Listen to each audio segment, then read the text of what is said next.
Alright, hello everybody, this is Louis coming at you with another episode of Bedside Reactions.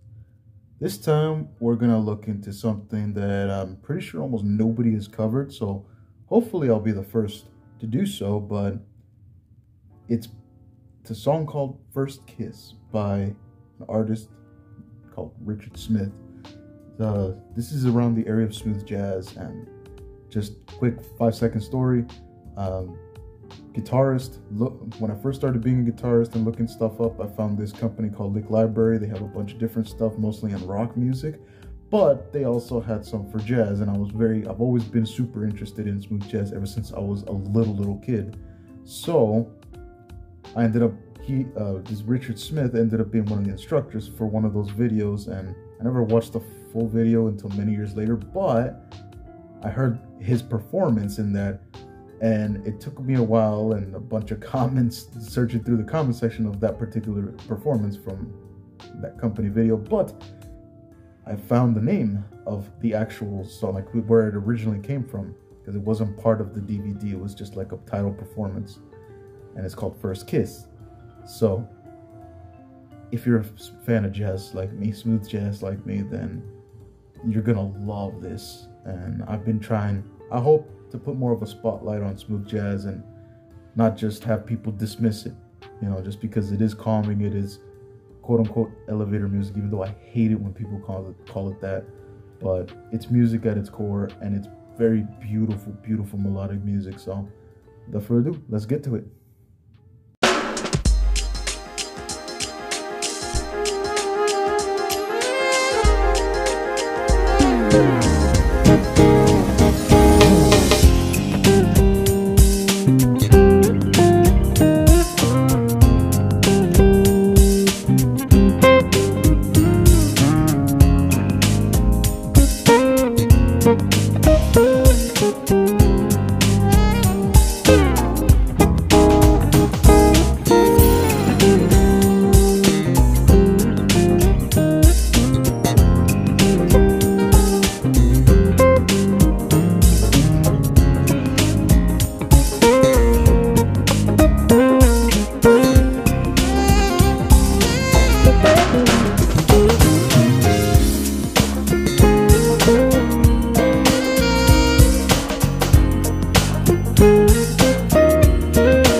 Okay, I just paused it for a second, but man, you can already see, like, this is just relaxing. I'm getting too into it. I have to remember that, you know, to pause it every now and then so I can at least say something before it gets too far into it and I'm left with just talking throughout the whole end of the video, which I imagine most of you do not like. So I'm changing things up. I'm learning, right? I'm learning from this, but man, just the way the melodies go and a lot of syncopation or in sync and doing the same thing as other instruments, like what he's playing on the guitar, the other instruments are doing the exact same thing, but just like either on the saxophone, and there's, oh yeah, it's the saxophone, not in, and the trumpet.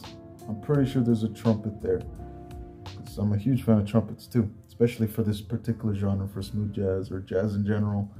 I love trumpets for that. But it has a lot of syncopation. There's just this overwhelming melody that just cuts through everything, obviously because everyone's doing it, but it's just, it's so nice. It is so nice. And, you know, it's crazy how he calls this song First Kiss, and I'll tell you what, it kind of feels like a first kiss, you know what I mean? Oh man, just brings up kind of nice little memories, you know, at least for me it does. So, well, let's continue, right?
I can say is that was so freaking smooth.